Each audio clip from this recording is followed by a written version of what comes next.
Now, I know that there's some interesting things you bring up later in the book. I want to get there in terms of some of the, more or less lost cities and things that we've, largely forgot about. But if we look at what's left already, then we have, the Serpent's Mounds in Ohio. We have around the Mississippi Valley, tons of different earthworks and everything else. What do you think was the purpose of these sites?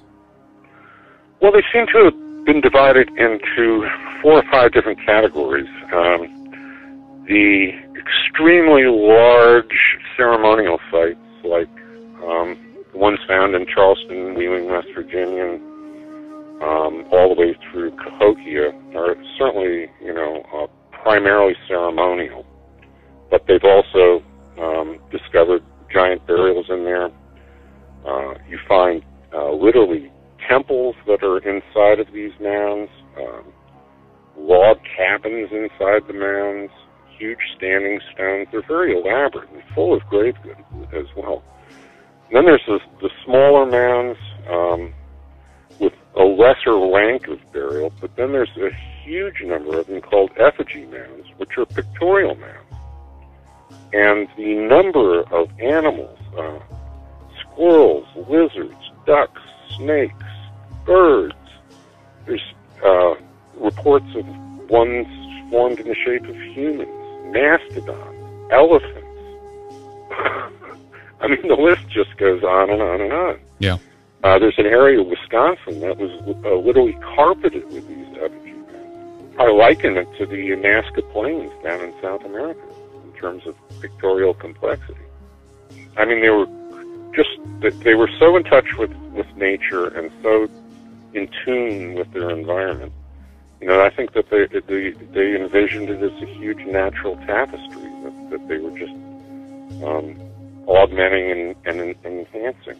And there's not a lot of evidence of defensive structures. It does not seem to have been an extremely warlike society. Right.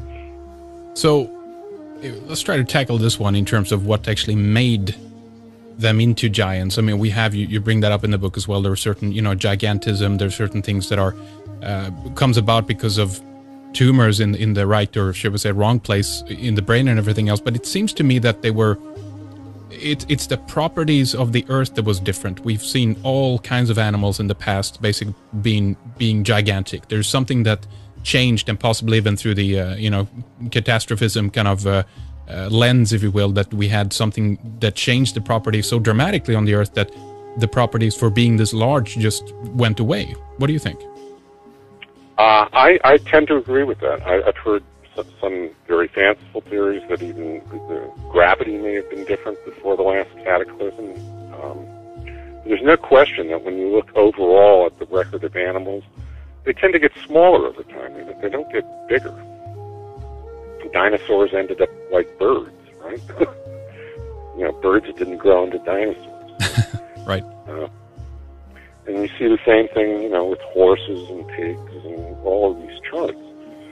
Another thing, though, is if you notice, having read through a lot of those accounts over and over and over again, they talk about how large the jaw was of the giant skeletons they're finding. They keep saying that they could slip it over their heads, and that the bones themselves, in many cases, seem to be thicker. The skulls were thicker. And although I don't theorize it on in the books, I really don't have any proof one way or the other. I'm coming to the conclusion that these may be Cro-Magnon. Yeah. And that the elongated skulls, giant skulls that they've also found in West Virginia and other places in the United States, and obviously lots of them in South America, I think may be what are referred to as the original gods. In the Greek myths, you had the gods, then you had the Titans, and then you had us, basically. And it's sort of what I think the lineage is of what these finds in America are telling us. And what do you make then about the conflicts between these different species, that it's basically us who hunted some of the giants to extinction because of, well, there could be various reasons for that, but it seems to have been conflict at some point in history between the races, at least. Well, there is some evidence, including the Paiute Indian stories of them hunting the last of these giants into extinction. There's also the sort of general Indian stories that pertain to two things. One seems to be volcanic fumes they talk about, which would indicate some of the Lassen volcano activity I mentioned earlier. But they also mention disease. And as we saw when officially recognized history says that Europeans made contact with the Americas, there was huge disease spread and die off. It would seem to me that maybe something similar happened with the giants. Right.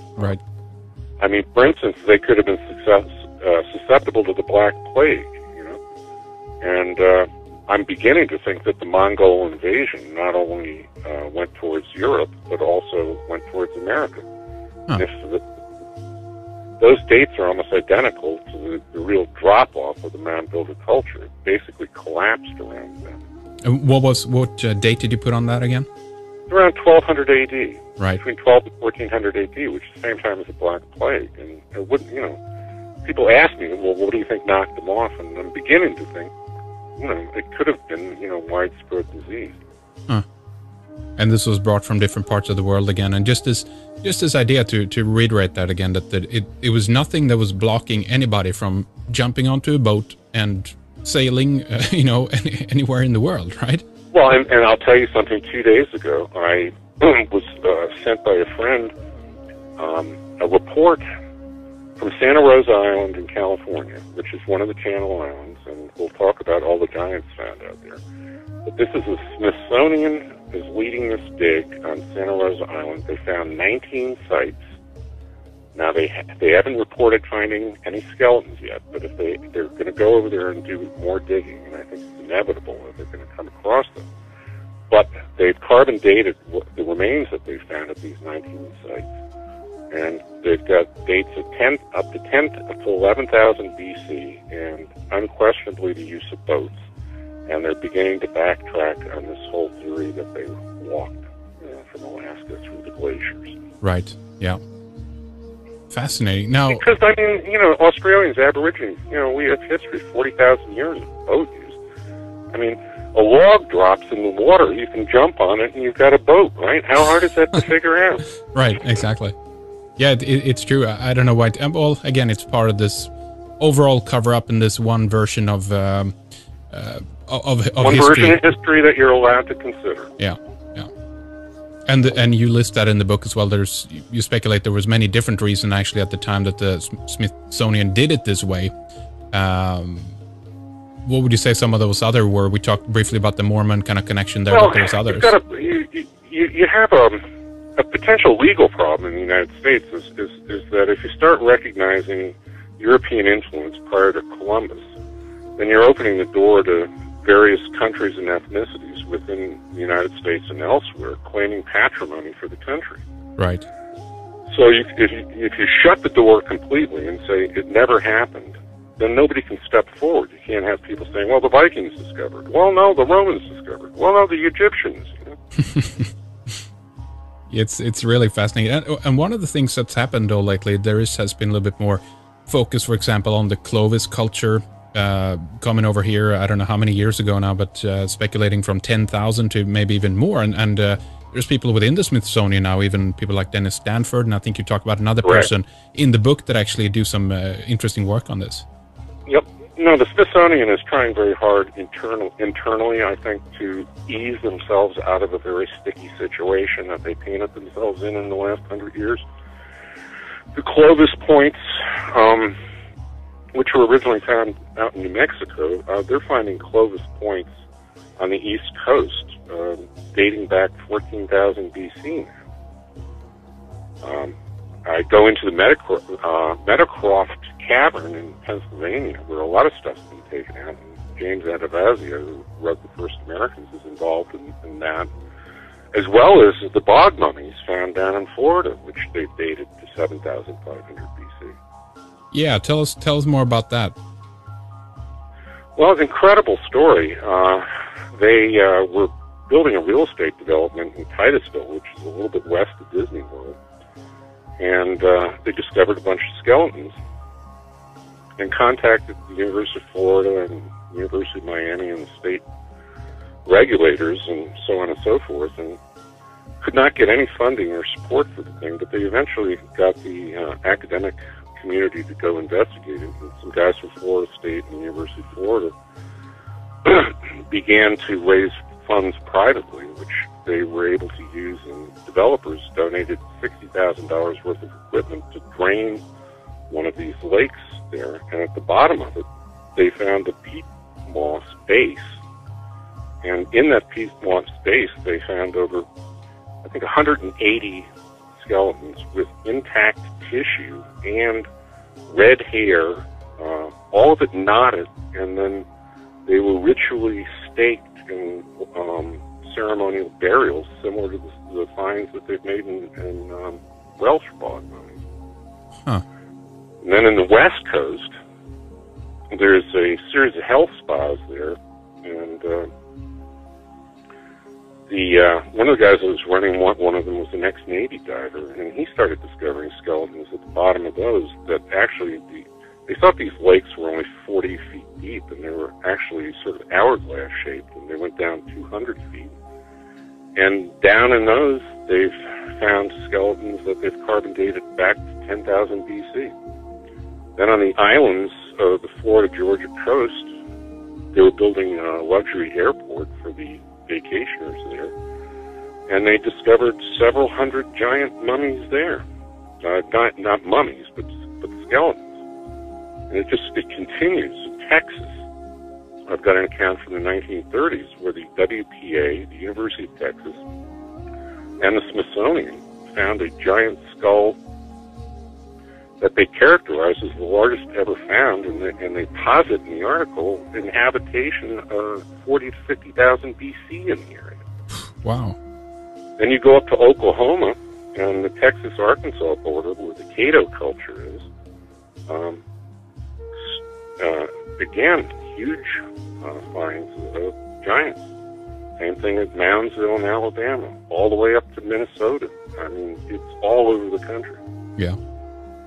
And if we get back to the giants a little bit, what would distinguish the length, how tall they were? Because it seems it ranges from anything over, I guess, 7 feet, sometimes 6.5 maybe, but anything over 7 feet, that begins to come into the giant territory. Yeah, that's usually there's a couple where they include some 6'8" guys, but it's mostly 7 foot to 9 feet. Yeah. And then there's a lesser number of finds of 10 to 12 feet. And then there's one extraordinary article that's very well sourced of a find on the Ohio-Indiana border of an 18-foot giant who was found with a 9-foot sword and an iron helmet, which in the article they characterized as resembling something manufactured in Nineveh. And this skeleton was viewed by hundreds of townspeople and then shipped to New York. And again, we don't know what happened. They all seem to disappear. It's amazing. I mean, is there any indication in the reports you've gone through that, all right, it's going to be dug up, or we're going to preserve it in some way, or anything about what happened to them? I mean, over and over again, it says it was either sent to a local museum or it was sent to the Smithsonian. In many cases, there's a Smithsonian representative saying we're tremendously excited. This is one of the most amazing things we've ever found. Yeah. I have an 1883 field report from the Smithsonian. It's virtually impossible to find.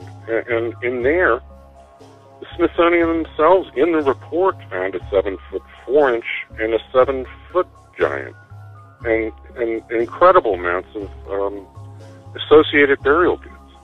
Very high-quality pottery, some of it with cord markings, which is very interesting because some of the earliest pottery ever officially identified is the Anu culture pottery, and that dates to 10,000 BC, and those are the purported navy white remnant civilization in northern Japan, and cord-marked pottery has also been found around Stonehenge. Yeah. Sites. Well, they seem to have been divided into 4 or 5 different categories. The extremely large ceremonial sites, like the ones found in Charleston, Wheeling, West Virginia, all the way through Cahokia, are certainly, primarily ceremonial. Elephants. I mean, the list just goes on and on and on. Yeah. There's an area of Wisconsin that was literally carpeted with these effigy mounds. I liken it to the Nazca Plains down in South America in terms of pictorial complexity. I mean, they were so in touch with nature and so... Now, I know that there's some interesting things you bring up later in the book. I want to get there in terms of some of the, more or less lost cities and things that we've, largely forgot about. But if we look at what's left already, then we have, the Serpent's Mounds in Ohio. We have around the Mississippi Valley, tons of different earthworks and everything else. What do you think was the purpose of these? With a lesser rank of burial, but then there's a huge number of them called effigy mounds, which are pictorial mounds. And the number of animals, squirrels, lizards, ducks, snakes, birds, there's reports of ones formed in the shape of humans, mastodons. But they've also discovered giant burials in there.